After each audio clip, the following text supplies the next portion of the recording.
This did not need to look this good.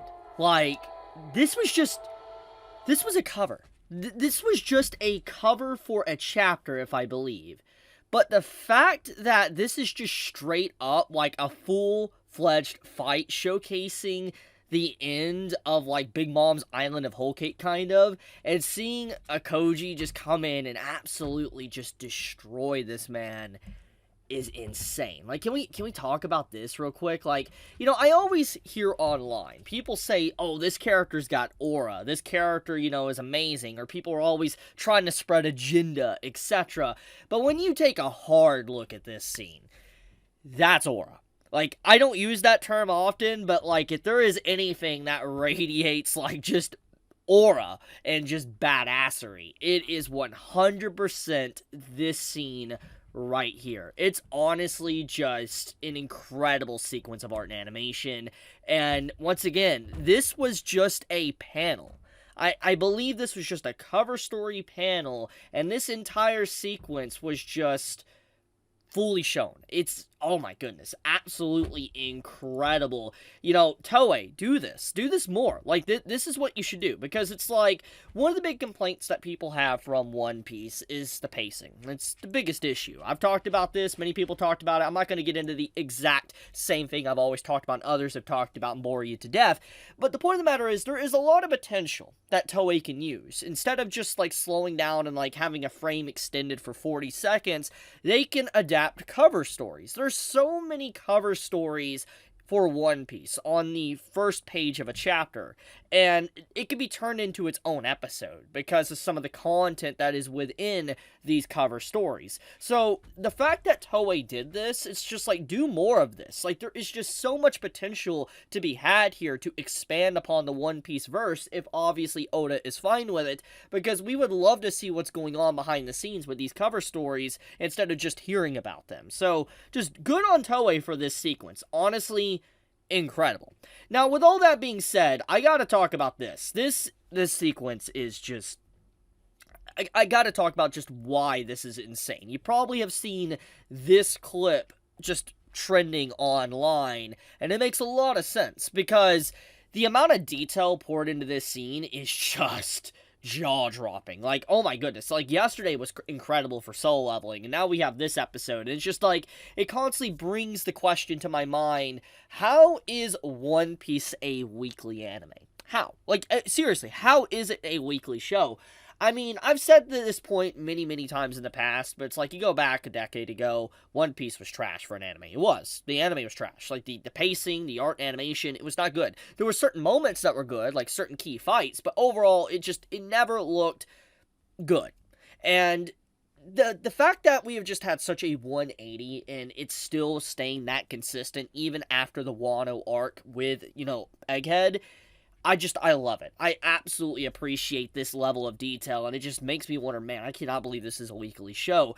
But, getting into this point, I want to talk about these frames here. So these frames are so quick, the average watcher is just not going to catch this. And you might have seen already a fret on this from people, but if you look closely, you see these symbols popping up. This is Law's tattoos. This is like elements of his devil fruit and stuff appearing. Like, you'll literally see them appear while, it's going. And I just like these simple little frames that most people won't even catch. Like, you have to, like, stop, like, frame by frame to catch these scenes. It's ridiculous. Like, there's one point that shows, like, his crew's actual symbol in it.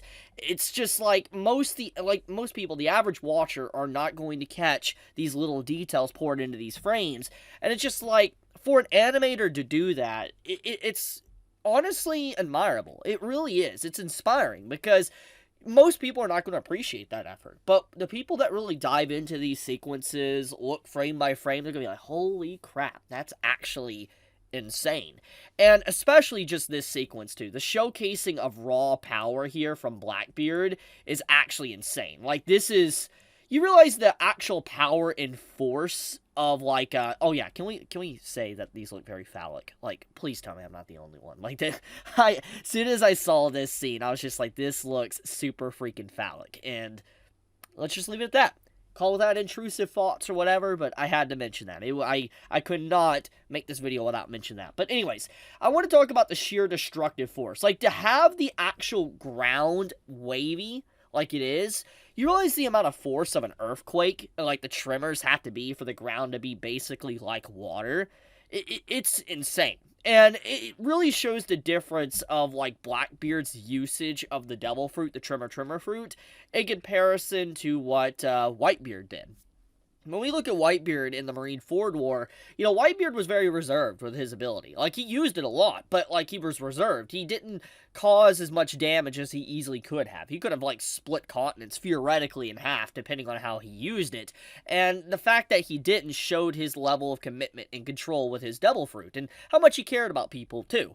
And the fact that you see Blackbeard just recklessly using the tremor fruit in the middle of the air, causing this tidal wave and all that, and you just see the landmass just literally rocking and turning into water, it's scary. It's really scary. It shows that if this man really didn't care, he would just destroy the Grand Line, so to speak. Like, he could just rip a hole through islands and stuff because of just how he could use this ability. It's just like, this man really does not care about those around him. He'll use anything to be able to defeat someone. And I especially just love these line work, like the line work on Law here and everything. It's just, oh, like, they did such a good job with this sequence here, and just showcasing the destructive might of Blackbeard. He is not someone that you could just play around with. And then the final sequence as well, the episode, where you just see this clash, it's very reminiscent of, like, the Ace versus Blackbeard that we got, like, pre-time skip, where, like, you know, Ace and Blackbeard clash, you see the fire and darkness go into the sky, and we know about, you know, his ability, you know, his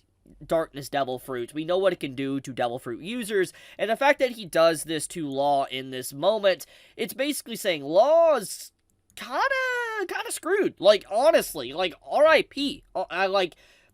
We don't really have confirmation here, but it kind of just leaves you wondering, is this the end? Like, is this a reenactment of, like, Ace versus, like, Blackbeard? Is Law about to die? Because he's such an iconic character, and, you know, let's be blunt here. Blackbeard's basically going to be one of the final villains. Like, if it's not Blackbeard, it's Emu-san. That's one or the other that's going to be the final villain. And some might say Shanks will be the final fight, but it's either Blackbeard or Emu, and seeing this, it's just like, will he kill Law? A lot of questions. Will he still Law's Devil Fruit?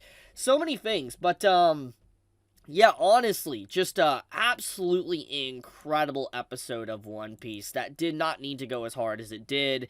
It's just, once again, a showcasing of just how talented these artists are that work on One Piece. These freelancers to Toei.